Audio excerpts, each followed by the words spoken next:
Is the Luxor prepared? In this video, we're going to be doing an emergency preparedness look at the Luxor Casino and Hotel in Las Vegas. Let's get started. If you're new to this channel, I'd like to welcome you. My name is Cliff, also known as the Urban Prepper, and on this channel, we focus on the topic of emergency preparedness. There are plenty of videos on YouTube that review Vegas hotel casinos based on luxury, food, and entertainment. This video is different. This is what I notice when I travel with a preparedness mindset.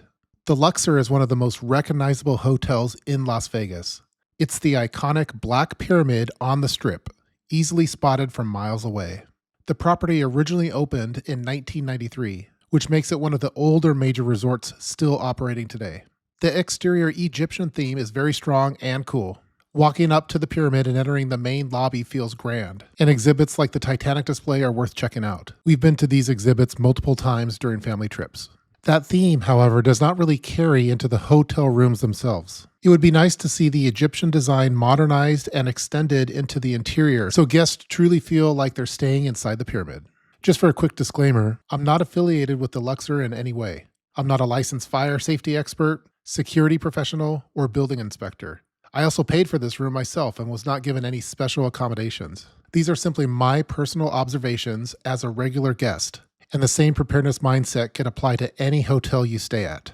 The Luxor sits on the far south end of the Strip near Mandalay Bay. It's not a central Strip location, so walking to other properties isn't always realistic, especially in extreme heat. From a preparedness perspective, it's important to understand the surrounding streets. The property is bordered by Las Vegas Boulevard, Luxor Drive, Mandalay Bay Road, and nearby access roads that would become important during large-scale evacuation. The rideshare and drop-off areas were easy to find and clearly marked. Traffic flow was manageable and there were no major choke points that stood out during arrival. Check-in was straightforward. I could have used mobile check-in, but I went old school and used the front desk. The process was smooth, staff was efficient, and there were no major delays. Checkout was also easy and uneventful, which I always appreciate when traveling.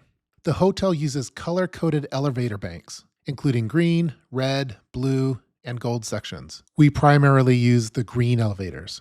Guest floors require room key access. While badge access is helpful, I did not see a strong security presence near the elevator banks compared to other Vegas hotels. It would be relatively easy for someone to piggyback behind a guest during busy times. One thing that really stood out inside the pyramid was the condition of the interior structures. When looking down from the hallway railings, you could see large interior roof structures and platforms that had visible dust buildup and debris. In some areas, you could see some storage items and miscellaneous junk below, which doesn't give a clean or well-maintained impression. It's not really dangerous, but reinforces how dated the property feels and takes away from what could otherwise be a really impressive interior design. Let's go over the room. My brother-in-law and I stayed in a 2-queen room on the pyramid side. The room was fine overall. There was plenty of space, the beds were comfortable, and it worked for sleeping. However, this is not a luxury suite experience. It's more of a basic, functional room, and it definitely felt dated. Several maintenance issues stood out. For example, one of the lamps had a dead bulb. Some of the recessed ceiling lights were also not working. The popcorn ceiling, which is very dated, showed cracks and wears in multiple areas. When charging my MacBook, I noticed several outlets were loose and my charging cable would fall out. One outlet near the TV was concerning because when I unplugged a device, the entire outlet assembly pulled out partially out of the wall. We eventually got it working again after resetting the switch, but that's something that should definitely be addressed. For reference, we were staying on the 8th floor in room 22, just in case the Luxor ever happens to see this video and wants to fix a few easy items. There were basic outlets near the beds for phones and even a CPAP machine, which I think is important. However, there were no modern power options like built-in USB ports that you typically see in newer hotels. The mini fridge was also not in the room and had to be requested separately, which caught us a little bit off guard. The bathroom itself was basic but usable. The shower had a nice large shower head and the temperature was fine, but the water pressure was extremely strong, almost painful at times. I could see kids or more sensitive users having a hard time with it. Uncle Pancho joked that you don't even need soap because it basically pressure washes you clean. I'm not sure if this was just our room or common throughout the hotel, but it's probably not ideal for a guest experience. The bathroom fan also needs attention. The cover was loose and swinging freely and should be repaired. From a fire safety standpoint, the core systems were present. There was a smoke detector in the room, but it was very large and looked quite dated. The biggest positive was the sprinkler coverage. Sprinklers were present throughout the rooms and hallways. However, many of the sprinkler heads looked old and visibly dirty, with dust and buildup that raised some concern from a maintenance standpoint. There was no carbon monoxide detector in the room. I always bring my own when traveling after seeing real-world incidents involving CO exposure. Door security and evacuation. The room door included an evacuation map, which I appreciated. There is technically no traditional secondary locking arm on the door. The door signage stated that moving the handle a certain way would add an extra locking capability, but I didn't spend the time to try to figure it out to see if it actually worked. The room and elevators use key card access. However, without that secondary lock, it makes me a little bit nervous because anyone with card access could technically get in the room while you're sleeping. I personally travel with a portable door security bar, so this wasn't a major issue for me, but most travelers don't carry those. A true secondary lock would definitely add peace of mind while sleeping. Outside the room, I verified the fire extinguishers were available within short walking distance in both directions. Our room was also located right next to an emergency stairwell, although I didn't open it and test it out because I wanted to avoid triggering any alarms. Exit signage was present in the hallways. I found that it's not as extensive as what I saw at other hotels like the Venetian, but some floor-level exit signs were there, which I always like to see. As we know, smoke rises, so those exit signs on the ceiling may get covered up in smoke during a fire. However, the ones near to the floor will be more visible during smoke buildup. On the first night, I performed a UV flashlight inspection. My main concern was the beds, since that is where you're sleeping.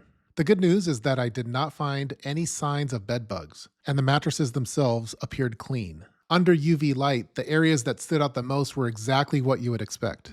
The dust ruffles under the beds showed heavy past activity. The dirtiest areas were around the toilet, the desk area, the floor near the bed frames, and the front door. Flat surfaces were cleaner, which suggests standard wipe downs are happening, but deeper cleaning and high-touch areas like switches and controls could use more attention. Air quality inside the pyramid. One of the biggest issues for me during this stay was the air quality. I'm not typically affected by cigarette smoke, and I do not have any allergies. I've stayed in many other hotels in Las Vegas over the years and have never experienced this before. At the Luxor, every time I stepped out of my room into the interior pyramid hallways, my eyes became irritated and teary almost immediately. My theory is that this may be related to the pyramid design itself. The casino floor sits at the bottom, and smoke naturally rises. Because the hotel room hallways are built along the interior walls of the pyramid and have enclosed ceilings, it's possible that smoke becomes partially trapped on each level instead of fully venting out. This may also explain why the hallways consistently felt very dim. The ceilings appeared darkened, possibly from long-term smoke exposure. It made me wonder if slanted or better ventilated hallway ceilings might allow smoke to escape more effectively. Originally, I thought the hallways being very dim was just for the look, but then I began to question if it was for something else. This feels less like a housekeeping issue and more like a structural design limitation. Security and elevators. One unique aspect of the Luxor is that the elevators don't travel straight up and down. Because of the pyramid design, they actually move more at an angle along the interior walls, which is definitely a memorable experience and something you don't see at most hotels. However, I did notice fewer visible security cameras and less active security presence near the elevator areas compared to other Vegas properties. The Inclinators themselves are iconic, but they felt dated and showed noticeable wear, especially on the doors. Quick note on the pool. I did not get a chance to evaluate the pool area during this stay. We were in Las Vegas for SHOT Show in January, so it wasn't a vacation trip. The Luxor does have seasonal pools, but they were not part of this visit, so I can't provide a preparedness assessment there, like I've done in other videos. Final thoughts. So, is the Luxor ready? From a baseline safety perspective, yes. The fundamentals are there. Smoke detectors, sprinklers, fire extinguishers, evacuation maps, and keycard access are all present. However, much of the safety infrastructure feels dated. When detectors, sprinklers, outlets, and fixtures look old and poorly maintained, it naturally raises concerns about long-term upkeep. If I had a short list of improvements, it would be modernize and replace aging safety equipment, add carbon monoxide detectors in rooms, repair loose outlets and electrical fixtures, fix non-functioning lights and bathroom fans, add true secondary door locks, increase visible security near elevators, and improve air quality inside the pyramid hallways. Would I stay here again? Probably not. I'm glad we experienced it once, and staying inside the pyramid is definitely a unique Vegas experience. But for future trips, I'd personally choose a newer and better maintained property. However, for this trip, the price was right, so it worked for us. In general, if you're looking at going to Vegas and staying on the Strip, and you don't plan on hanging out in your hotel room for too long, and the price is right, I could see staying at the Luxor Hotel. However, if you want more of that luxury vacation experience on the Strip, I would probably go with a more modern hotel casino. If you'd like to see more hotel readiness reviews like this in other cities, let me know in the comments. I hope that you enjoyed watching this video featuring the preparedness review of the Luxor Casino and Hotel in Las Vegas. Please feel free to leave any kind of comments below in the comments section and stay tuned for more urban emergency preparedness videos. See you next time.